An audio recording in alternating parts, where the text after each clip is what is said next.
দেশের বিগত 15-16 বছরে, বিশেষ করে 2008-এর পর থেকে সেই স্বৈরাচার বা ফ্যাসিবাদ বা মাফিয়া যখন মানুষের কাঁধে চেপে বসলো, তখন থেকে আমরা খেয়াল করেছি দেশের প্রতিটি প্রতিষ্ঠানকে, সেটি অর্থনীতি বলি, সেটি আমরা শিক্ষা ব্যবস্থা বলি, সেটি আমরা সমাজ ব্যবস্থা বলি, সেটি প্রশাসন, সেটি সিভিল প্রশাসন হোক, পুলিশ প্রশাসন হোক, যে কোনো ধরনের প্রশাসন হোক, চিকিৎসা ব্যবস্থা, প্রত্যেকটি ক্ষেত্রকে একদম ধ্বংস করে দিয়েছিল।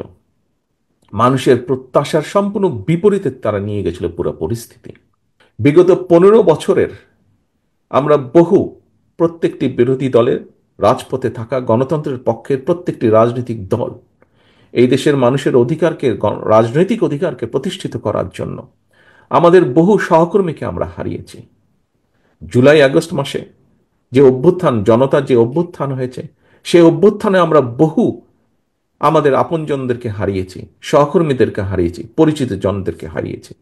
আসুন, যেই ঐক্য নিয়ে যেই ঐক্যকে যেই ঐক্যকে নিয়ে আমরা স্বৈরাচারকে বিদায় করেছিলাম, সেই ঐক্যকে আমরা ধরে রাখি। আজকের এই সফল অনুষ্ঠানের মতন আমাদের সর্বোচ্চ চেষ্টা থাকবে আগামী দিনে ঐক্যকে বজায় রেখে, ঐক্যকে ধরে রেখে এই দেশের মানুষের প্রত্যাশিত গণতন্ত্রকে আমরা প্রতিষ্ঠিত করব। এই দেশের মানুষের প্রত্যাশিত সংস্কার প্রক্রিয়াকে আমরা সকলে মিলে আলোচনার মাধ্যমে সকলে মিলে বাস্তবায়ন করব।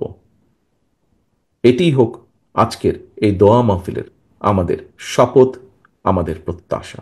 প্রিয় সহকর্মীবৃন্দ, সম্মানিত রাজনৈতিক নেতৃবৃন্দ, আমাদেরকে যে কোনো মূল্যে ঐক্যকে ধরে রাখতে হবে।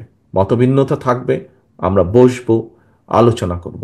এমন কিছু আমরা বলবো না, এমন কিছু করা থেকে আমরা বিরত থাকার চেষ্টা করব যাতে করে কোনোভাবেই স্বৈরাচার বা তার প্রেতাত্মারা আবার এদেশের মানুষের কাঁধে চেপে বসতে পারে। এই হোক আমাদের প্রত্যাশা, এই হোক আমাদের শপথ আজকের এই দোয়া মাহফিল, আজকের এই ইফতার মাহফিলে।